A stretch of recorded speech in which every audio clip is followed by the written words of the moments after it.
Welcome to Lindamood-Bell Radio. I'm Dave Hungerford for Lindamood-Bell. Teachers, looking for new resources for your distance hybrid classroom? Explore the new Lindamood-Bell Toolkit for Educators at lindamood-bell.com. It's a collection of tips, lessons, and information about literacy and learning, and it's totally free. Choose from a wide range of topics and access materials and resources to keep your students learning this year, no matter what.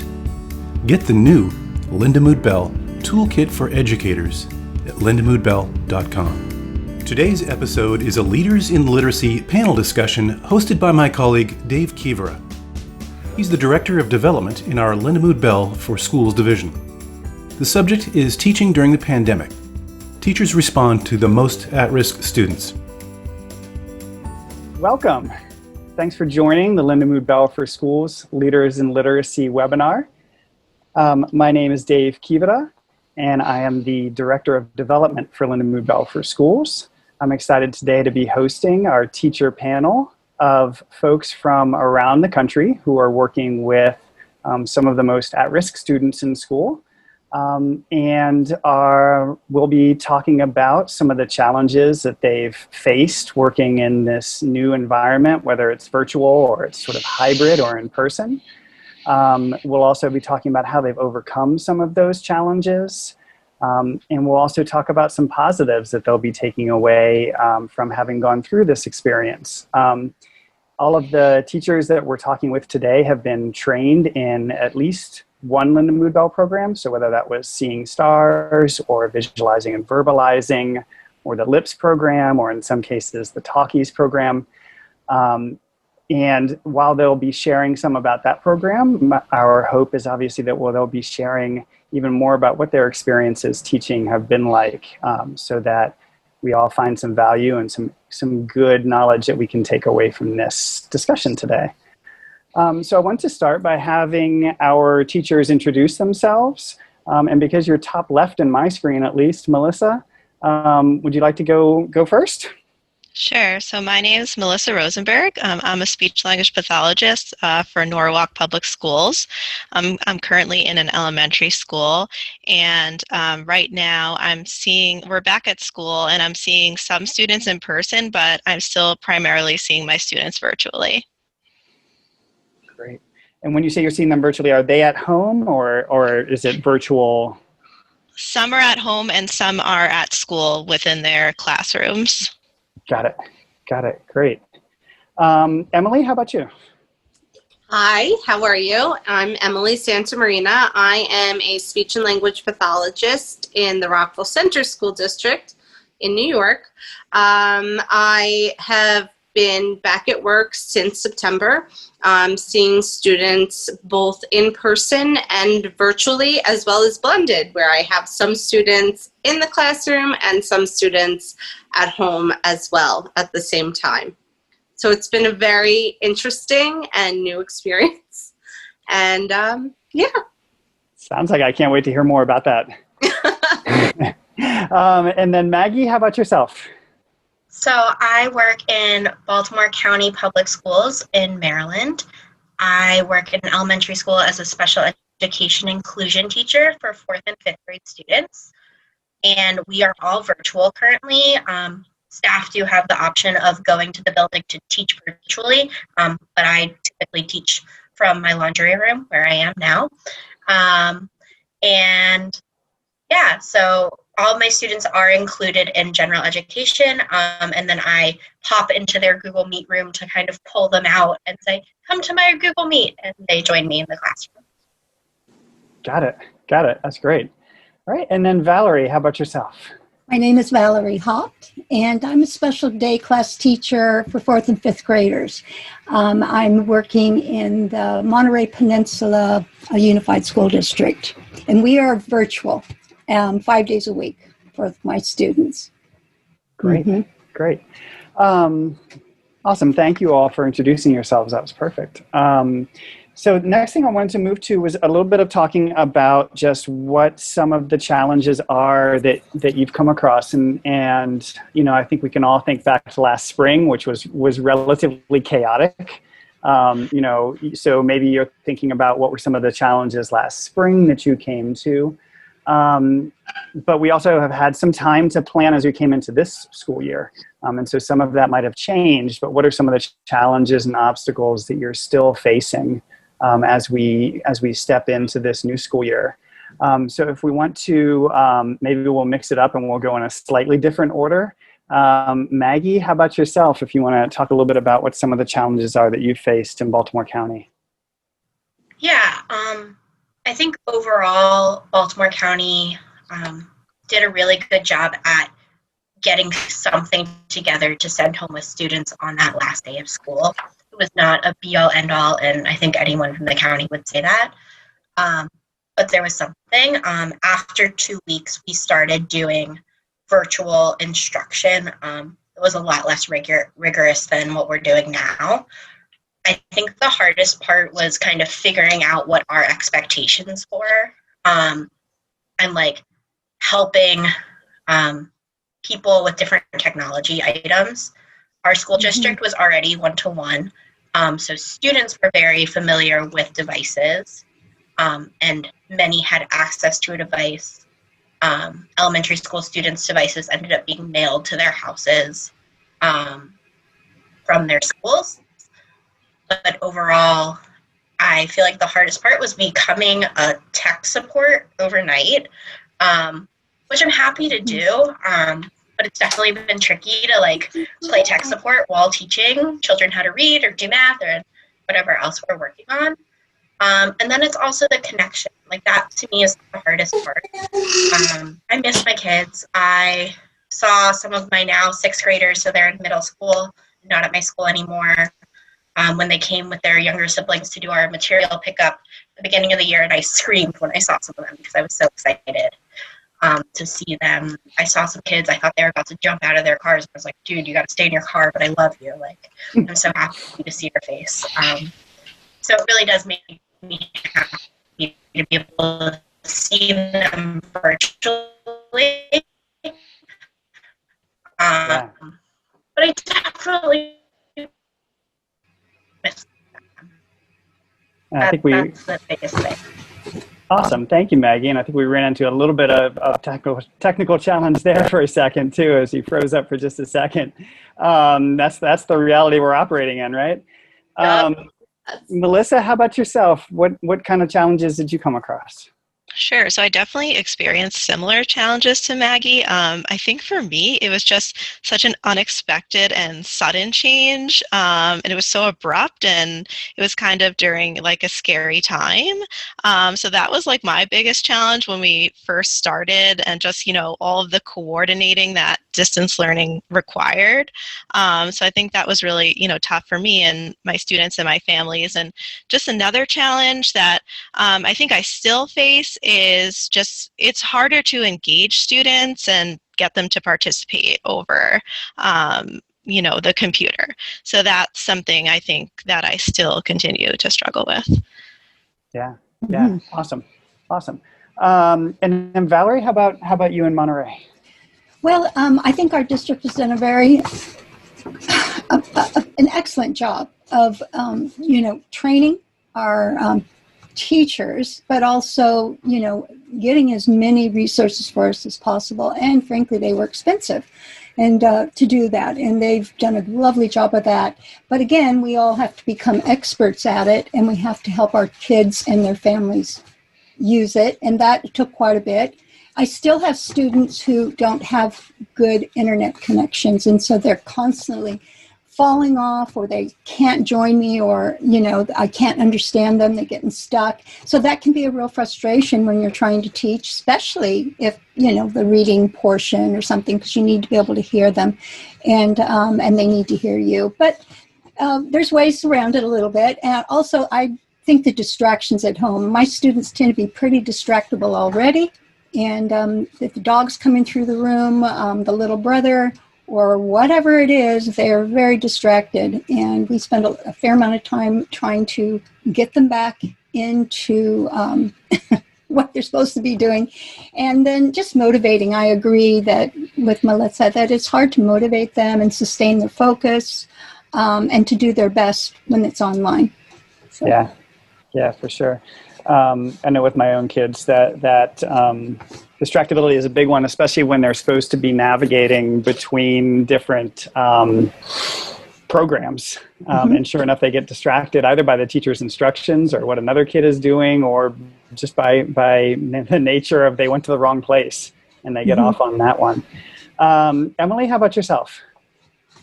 So as everyone has said, it's been an adventure. The speech language pathologists in the district kind of got right to it. We set up Google Classrooms with activities that our students could do at home, sent out the links and invited the parents and the students to those classrooms so they could get started and do some carryover at home. And then we kind of hopped right in. I did find some challenge with the operating systems like Google Meet versus Zoom and which one to use. And so it was all a learning curve on the technology component. And just like everyone said, the motivation, I actually had some Lindamood-Bell coaching during that period, and they gave me some great resources, some online motivating tools. They had there's a wheel that's a random name picker, and I would put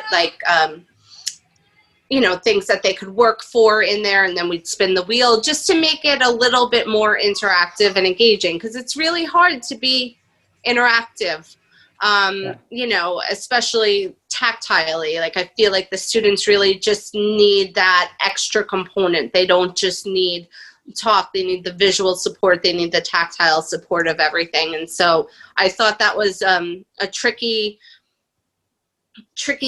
road to navigate for us, but we're doing it, and I'm so proud of all of us and all of the students, navigating these waters, and I think we're doing great.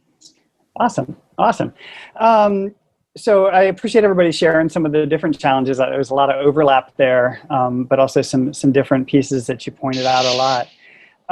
Melissa, you were mentioning trying to figure out how to motivate students was really difficult. Was there anything that you kind of landed on? I know that Emily was talking about some tools that she used to try to motivate kids and keep them engaged. Was there anything that you ended up using that you found particularly useful? Yeah, so I actually started the Lindamood-Bell coaching this summer, and my coach really helped me. She also shared some of those tools with me, so those have been really helpful, whether it was reward charts or kind of just making a tally for every time they participated, and then it kind of gives them a visual of how much they participated, and then they can earn something, so that's been really helpful. And I've also just found really diving into the kids' interests has really, really been helpful, especially during this time. Great. Awesome.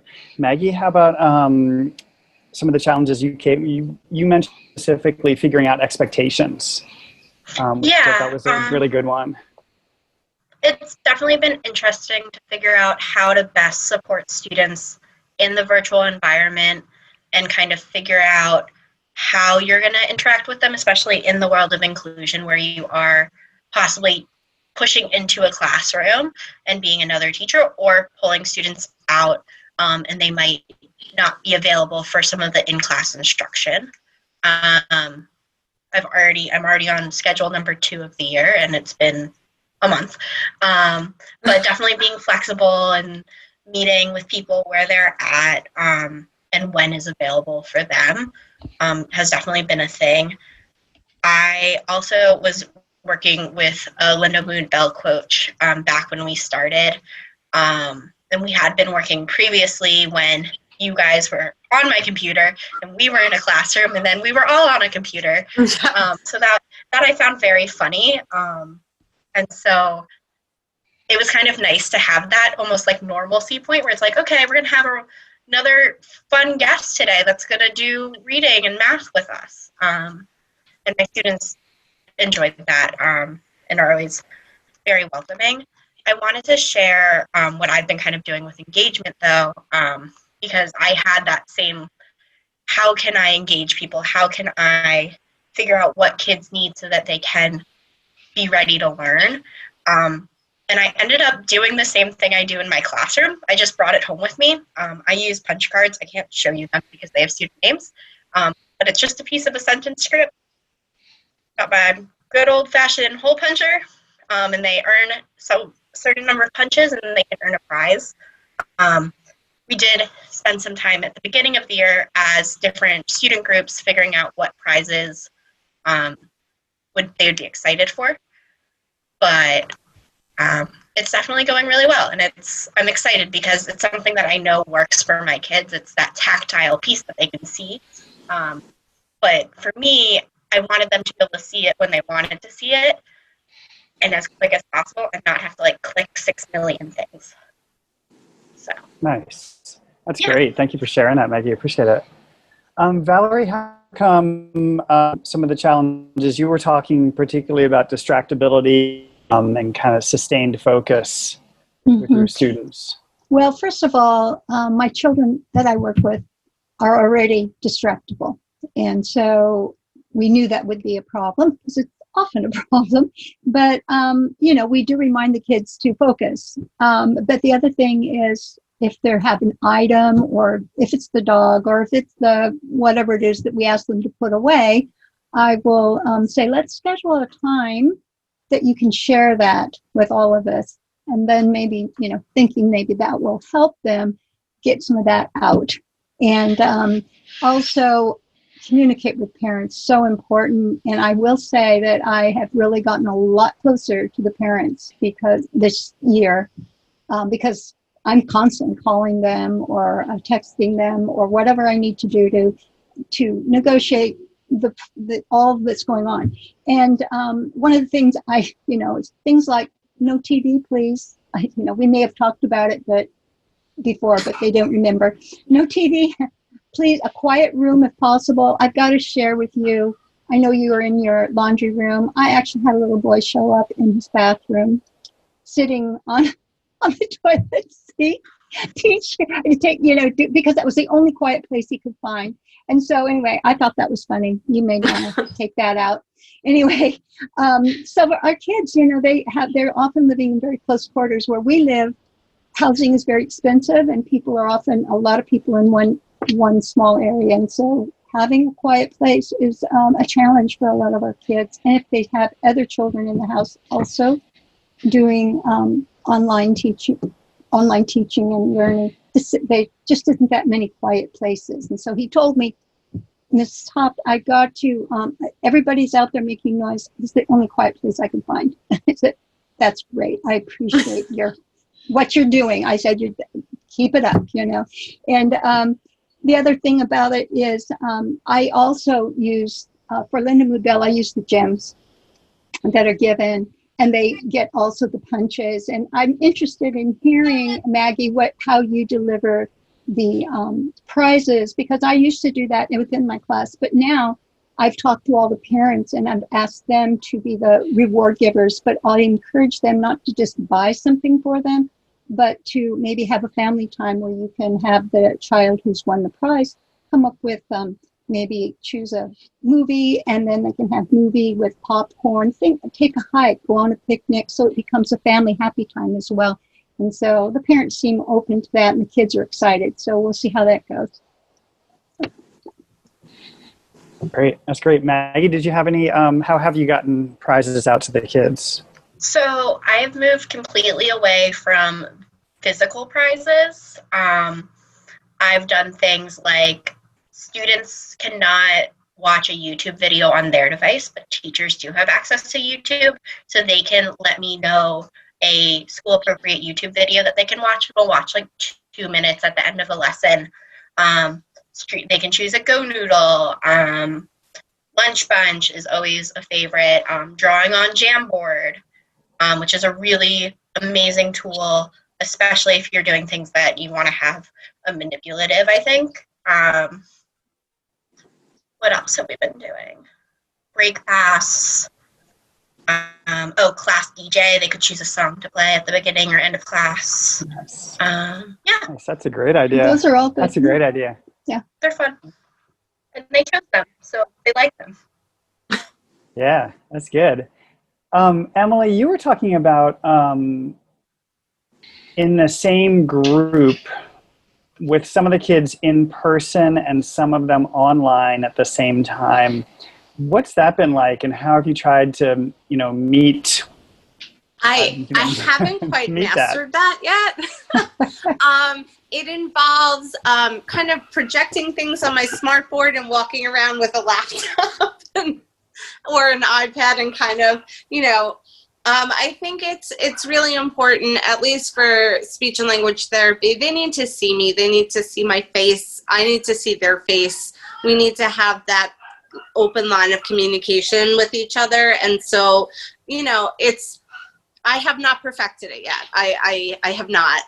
It's a learning curve still for me right now. But, and then on top of that, I was going to say, just kind of listening to everyone else, that there's a whole other host of issues. I also work on, not just on, I'm in a high school setting, so not just students who are in inclusion, but I also have students that are on the autism spectrum, Down syndrome, intellectual disabilities, multiple disabilities. And so I've had to rely a lot on, when they're home, a lot on the parents to help me to engage them, because especially the students on that level require a lot of prompting and tactile prompting and kind of, keeping them in a appropriate area so that I can get some attention out of them. So it's been a struggle. It's been a struggle, but I'm just, I don't know if I'm in the minority, but I have been so happy to have most of my students back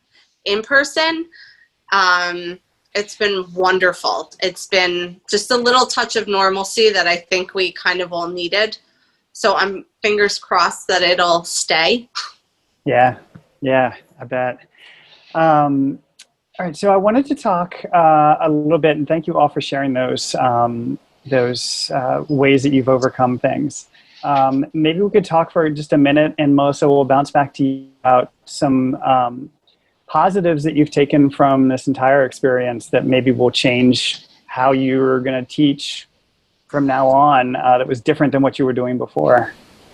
Sure. So I think I'm just so surprised about how flexible I can be in my teaching. Like, I never knew I could just flip everything around like a 360 like that. And so I think it's just kind of, cool now that I can, provide therapy, over the computer with more confidence, because it's definitely, a good tool both for myself and my students to have in like a world that seems to be, forever changing. I think another thing is just like, I think Emily had mentioned, I've gotten to connect with my families and get to know them so much more, and kind of just provide them with the strategies that have really been working for their, kids in school. So just kind of, continuing to keep that open line of communication, because I feel like that's really, really helped. Yeah, that's great. I've definitely noticed it with my kids too. A lot more communication with teachers, which I think is I'm hoping is something that will continue. Mm-hmm. Valerie, how about you? So positives. I right now, our SPED department is telling us, and I agree with them, that we'll pretty much do even when we go back, we'll be doing virtual meetings with parents. That's going to be helpful for us. So another one is, I agree with Melissa. I am so much closer and understand, I believe, more where my kids are coming from and what their situations are. They are struggling, some of them, emotionally, but it's good to know that too. And so I'm in contact with parents, and even if they need counseling, I can help them with that. But I feel that I'm just knowing your students better and their families is probably the most important thing. And I frankly have just always been a little shy about doing that. But now I realize the parents really do want to know more, and they do want to be close. And so I'm becoming, I feel like, a little more of a sense of a team, all of us together. And that really has been wonderful. Also, I have become, as Melissa probably I would say as well, is I'm becoming a whole lot better technologically. And I want to continue that with my kids, because I feel that they need to be more savvy that way as well. And one of the things that we're doing is instead of doing our handwriting, which I always used to do, we're doing typing right now. That's one of the things we always do, and I'm excited to see the kids doing that, and they enjoy it. And so the writing is actually doing writing online has been it's a challenge, but it's a positive thing. The kids seem to be engaged and enjoying it because it is tactile. So that's great. So there's a lot of positives. Yeah, that's great. Thank you. Mm-hmm. Thank you so much for sharing that, Valerie. Maggie, how about for you? I agree. There is so many positives, and that biggest one is the connections with our students' home lives. I already had a good connection with a lot of the families, like going to different gymnastics events or concerts outside of school. But now it's cool. Like, I learned that one of my students has a hamster and one of them has a pool in their backyard, and there's all these different parts of their lives that are going on that I really feel privileged to kind of be able to sneak a peek into, and that they're sharing that with me. I do have the advantage that I work with students typically for more than 1 year. So I've had my fifth graders for 3 years now, and most of them. And so that's a really great advantage. So we can kind of hop right into learning, and they know what to expect from me. I know what to expect from them. And that feels really good. Learning new kids is hard, and we also switched over to kind of a resource room model this year, instead of having just case managers for a certain grade, and they just take care of those grades. And so that's been a new adventure that we've been diving into, and we kind of said, should we wait until we're back in person? And I was like, no, like, this is where we're at. We think this is going to be good for kids, so we might as well start doing it now, even if it's going to be hard. And so that's been really interesting. I think overall, just like that push for creativity and learning about kids in a different way. I learned that one of my students loves musicals, and I wouldn't have probably figured that out until she started posting pictures of Jamboard. She started adding all these musical playbills onto her Jamboard that she could play on. I was like, oh, do you like musicals? And she was like, yeah, I love musicals. It's like, great, me too. Let's talk about that. Like, let's use that. And so, but I don't know if I would have gotten that in the classroom where she's a little shyer. There's also that constant communication that students have available to them. The learning management system we use allows us to message anyone in our county. And so students can message me and say, hi, I forgot what time we have group today. Let me know. And I can message them back right away. But I can also message, or students that I used to have previously have messaged me this year. One of them sent me a video telling me all about her middle school schedule and showing me her uniform. I might have shed a few tears. It's okay. But it's really cool to keep that communication and have the students be able to advocate for themselves. Awesome. Thank you, Maggie. Emily, how about yourself for some positives? So some positives, again, the family interaction and just the parents seeing what we're actually doing so that it can be carried over at home and they know what to do. You know, they know the language, they know. And even I did a lot of parent coaching through this all of like, no, wait, don't give them the answer, you know, give them some clues, do this, do that. And also, one of the best things I think that came out, especially for me during the visualizing and verbalizing training, was the access we had to Gander Publishing. That was a game changer. And I actually asked my district now to purchase it again because you can still do the manipulatives in a safe way. They have the felt on the computer. They have, you know, where you could break down the multi-sentence and, you know, break it down into chunks. And it took all prep. It took all worries and stress away. It gave me new materials. It was awesome. It was awesome. So that was like a game changer, the Gander Publishing, because at first they had just kind of sent us PDFs and I was like, oh God, how am I going to do this? And how am I going to chunk it? And And so that was just awesome. Great. It's great to hear. I'm glad that was useful for you. Very. Awesome. All right. Well, thank you all so much for taking some time out of your days to join us and share a little bit about challenges that you've had and how you've overcome those.